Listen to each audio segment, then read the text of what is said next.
Well, I'd say that this past episode of WKW has proven to be quite interesting. Let me get into how I believe in that. And I'll just immediately get started with Mr. Davis cutting a promo. So, Mr. Davis, thankfully for him, he does not have Triple H on his back tonight. So, he has announced that WDW is not going to be the only one putting the number one contendership for the title on the line at Wolf Chamber, because WKW will be doing the same thing. And throughout the next 3 weeks, they will be having their qualifying matches. Now, personally, I think it's a pretty interesting concept now that both promotions will have a number one contender title match. Well, in the chamber for the title, I should say. But, I don't know. I'm starting to feel like Mr. Davis might be back to doing his old anything you can do, I can do better bullshit. Which, I mean, well, let's just see about what happens there. So we want to just kick off the first match, a rematch from last week. Jonah Barnett of the Ravagers taking on Terry Terror of the Elites. And this time didn't go nearly as quickly as last time, with Terry Terror hitting several of his big moves. I think at one point he was able to drop Barnett with his finisher. And there was a moment that just made me go, what the fuck just happened? When Barnett pretty much told Terry Terror, hey, look, watch me do a front flip. I'm on the middle turnbuckle. I can still do it. And he does a jump, inward flip, and lands on his back without moving barely a couple inches. What the fuck? But that was just a little slip up, because Barnett was still able to get the win with that good old airplane spin Argentine neckbreaker Jonah for the 1, 2, 3. That's 2 wins in a row for Jonah Barnett. But I'm really starting to wonder, how is he going to do against other opponents? Or, at the very least, how will he do against Jeff the Thong? I'll wait and see. The second match that happened was the returning Greg. Sorry. I meant Greg the Meadowhead taking on good old Tony Nese, the premier athlete. He has 8 reasons why he should be champ, and those are his abs. But his abs just did not help out one bit, because this match was a squash. Yes, Greg's return match from injury and a beatdown by Kyle Noble was a squash. And I mean, wow. So he was able to get him with the Greg of Days. That wasn't enough to put away Tony Nese, who managed to kick out. And Tony Nese briefly made Greg stumble, so I guess it wasn't a complete squash. But Greg was able to get him with the Greg OS for the 1, 2, 3. Welcome back to WKW, Greg. That was probably the easiest match in your career. Jacob Scott fully believes so. The third match that happened was the Wolf Chamber qualifying match. We didn't realize this until midway through. Thank you for telling us, Mr. Davis. Akira Tozawa going one-on-one with Grim Wolf.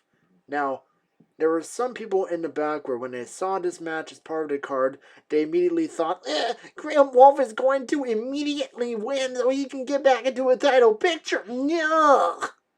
Well, I'm sorry, friends. That wasn't the case.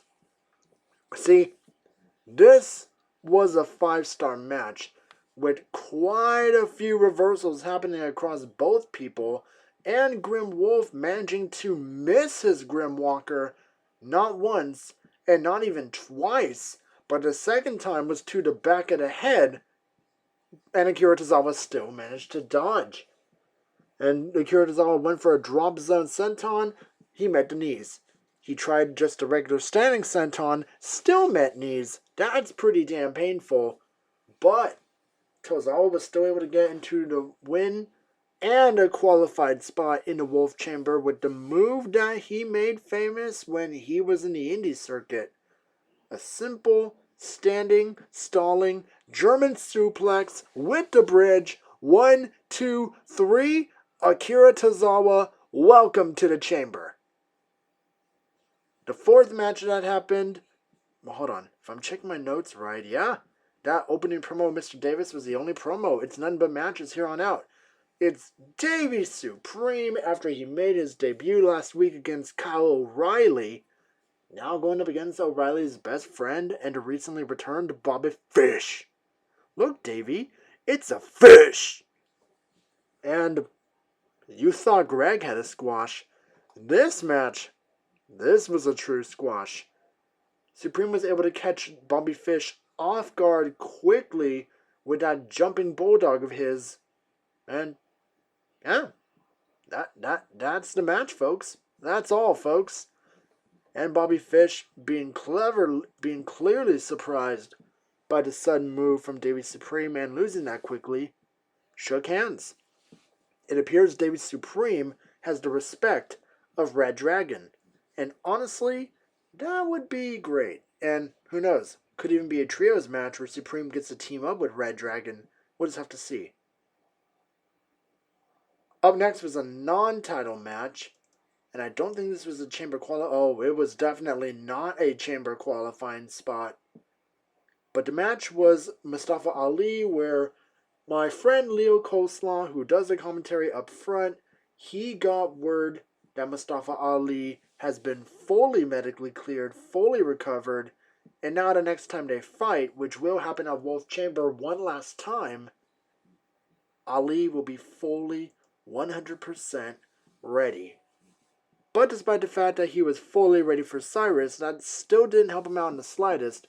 He went for the 054 several times, completely missed, and granted, Cyrus did not have much luck with his seppuku splash either, and he tried to go for a seppuku clutch, but Ali was able to immediately reverse that into a pin attempt, and Cyrus was still able to get the win with a seppuku drop. 1, 2, 3. Wow, I'm starting to wonder how this feud is really going to go, considering the fact in all their matches, Ali hasn't won even once. Damn.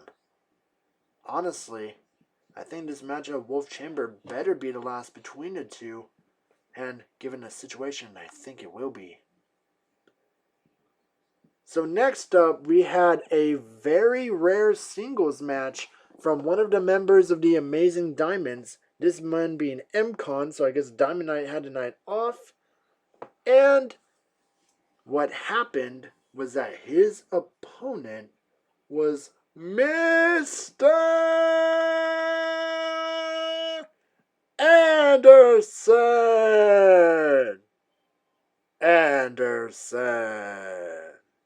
And yeah, Mr. Anderson was able to bring the fight to MCon.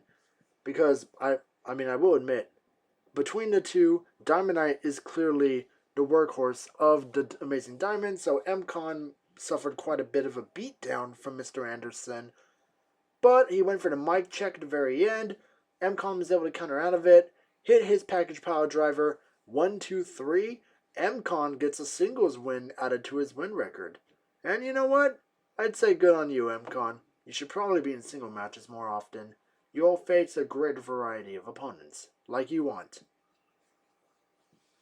And I realize I have jumped the gun, probably because I am slightly buzzed, but right before I get to the main event, I'm going to say this. I know I'm going to have the main event cover on it, but I just want to talk about this real quick because I realized I missed it. Right after Greg won his match, the Mohawked Vigilante, aka Vigilante number 2, and yes, he and Vigilante number 1 will be the contenders for the LOA Wolf Tag titles at Wolf Chamber, was able to just drop Greg with a choke slam. Greg did try to fight back, but that wasn't enough. The choke slam did Greg in and score another person on the Vigilante's hit list.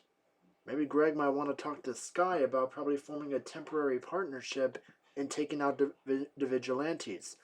And speaking of, Larry has been trying to get in talks with Sky about offering backup. I hope Sky honors either of their offers. But I've rambled on for too long. Let's get to the main event. Skullmageddon in a non-title match against Jay Porter. You can never go wrong with Jay. in this one, you really can't. Jay was coming so close to being a contender for Skullmageddon's title, but it was all in naught. See, Jay Porter was able to hit the portable driver, and he was going for his big flying move. He completely missed, and Skullmageddon was able to drop him with a deep six looking maneuver. I still forget what he calls it. You know he doesn't call it Crazy Bones. That's a completely different move I'm thinking of. Anyway, 1, 2, 3. Skullmageddon does not have a contender just yet. And that's a wrap on my recap for this episode of WKW. Now, what do you guys think? Be sure to let me know in the comments down below. And until then, this is Icy Hot Jacob Scott saying feel the fire, fear the cold. Most importantly, have a good night.